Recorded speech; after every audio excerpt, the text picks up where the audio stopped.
So I met Jesus in my dream last night. Part two, post the live that we just finished on YouTube and Facebook. So if you weren't on that live, then you missed out. You missed out on a really good show. You missed out on the fact that over 80% of the people who follow the page recognize that today is April 1st. Yet there were some of you who did not recognize that today was April 1st. And although April 1st is Happy New Year, because it is the true new year, the spring is the new year, just because the Julian calendar started January 1st does not make it the new year. But the true new year of the earth in the northern hemisphere is April 1st. And that's only in the northern hemisphere. The southern hemisphere, it is the beginning of fall. You will know that I did not have a dream about Jesus. I did not meet Jesus. I actually dreamed last night that I was at my old high school, and then I was driving my car, and then I was at the beach. That was my dream last night. And I do dream every night. So, in order to weave a good story, you have to have elements of truth in it. And the fact that I dream every night and I remember my dreams every night, yeah. The fact that the previous day we did a live talking about the Gnosticism, that was true. We did a live last night talking about Gnosticism and the reading of the Apocrypha of John. I have studied other Gnostic Gospels, and although I find those to be more indicative of what a mystic Christianity would be about, I find them to be informative to a certain degree, but for the most part, just as false as any other Christian writings. The entirety of this whole Christianity, I find it to be lacking in true understanding and knowledge of the universe and how it functions. That the creation of any God that has a name, any God that can be conceptualized and identified and described, could not be God. If you follow my page long enough, then you know that my concepts deal with the all. The all is unknowable, is undescribable, is not measurable. And for anybody to be able to conceptualize it and place it into any name, any space, it ceases from being God. Now, that was something that we discussed on the live tonight. Now, on the live that we did have tonight, I let everybody know what the first day of the month was. But we had a great discussion even beyond that. And one of the things that I wanted to share with you is the fact that if you listen to that story that I weaved earlier today about my encounter of my dream with Jesus and my contact being stuck in my eye, which my contacts sometimes do get stuck in the corner of my eye and it's very difficult to get out.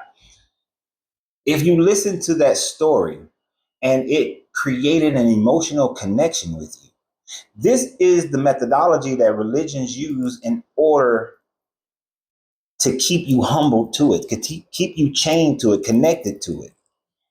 You see, the religion looks to sell you hope. They look to sell you hope because they recognize that the overwhelming majority of people are dealing with situations that they feel that they are living a life that is primarily based on suffering. You may be one of those people who like to use the term of when you're doing something, going somewhere, with my luck, such and such, with my luck, such and such. Meaning that you have pretty much a negative outlook on life for the most part, because you believe that more than likely the negative aspects of life is going to happen to you. And what religions do is they build you up in hoping and wishing and hoping and wishing that there is something that is greater than this suffering of life that you're living in right now. And so they tell you things that you're suffering for the blood of Christ, you're suffering for the sake of Christ, you're suffering for the martyrdom of Christ, and that the first will be last and the last will be first. Now, I want you to think about something. When next time you hear somebody say that the first will be last and the last will be first, they are not saying that the first will not get in. They're just saying that the first will get in last, but the last still get in. What are they saying? That you get to get in and pick your mansion in the house of God first? Like little kids running into a vacation home and they running around picking, this is my room, this is my room, this is my room, and they get first dibs. But everybody gets in the house. And it makes no sense because this is a way to get those who are suffering, those who are oppressed, to stay in their state of oppression so that those who are doing the oppression can maintain their status, maintain their full bellies, maintain their warm houses, maintain their working cars, maintain the extravagancies of life, all the pleasures of life, yet still get into the same place that you're going to get into, but you settle and you're happy in your misery. That is the trick. And they attach that emotion to you and say that, well, you need to give more of your money, give more of your time, give more of your life, while they take your money, take your time, and take more of your life. They create those emotional footholds in you so that you will stay trapped into the circle that you are in right now.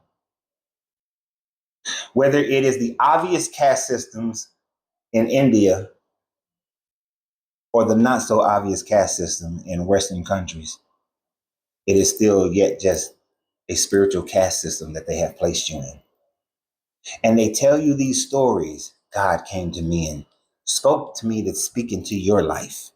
Now pay me. God came to me in a dream for me to tell the congregation. Now give me your time. God came to me in a vision in my meditation and in my study. Now give me your life. And we take it and we give it and we give it and we give it, and they take it and they take it. And when all is said and done, you've lived a life simply giving and suffering, while those who have taken and taken are last, but yet they still get in. And they never want you to look beyond the veil to realize that if the first will be last and the last will be first, you're all still getting in. There are many more emotional attachments that they create, and they create them mostly through your suffering. And they tell you that they have a special access to this God that you do not have. They heard his voice, you've never heard it. They've seen his presence, but you've never seen it. And they get you so emotionally caught up that their experience of the presence and the voice becomes your own. And there are times where you think that you're feeling it and you're hearing it and you're in the presence of it and you think it is your own, but no, it's been taught to you. God comes with a loud, booming voice because you've been told that he comes with a loud, booming voice. Jesus looks like this, and the angels look like that. And that is exactly what you see because that's what you've been taught. And as long as you hold on to those emotions, they still hold on to you, and they still entrap you, and they still enslave you. This is one of the many things we discussed tonight on the live of how to break free from the emotional attachments so that you can see the reality. Because as long as you're looking at this through emotional lenses, then it's always rose colored and you never truly see the reality of what's going on. But it's only when you take off the emotions and you take the rose colored lenses off that you truly see the reality of what's going on. And you truly see that they are no greater than you, that their understanding of a creator, if one be, is no greater understanding than you can have. As a practitioner of Hermetics, the universe is mental, and the all is mental. The all is in all, but all are not the all. The all cannot be named. The all cannot be measured. The all cannot be written in a book, because the moment you do any of those things, it ceases from being the all. It cannot separate itself. It cannot ever be less than itself. It can only at all times be itself, and it cannot be ruled by jealousy, anger, love, or hate. It just is.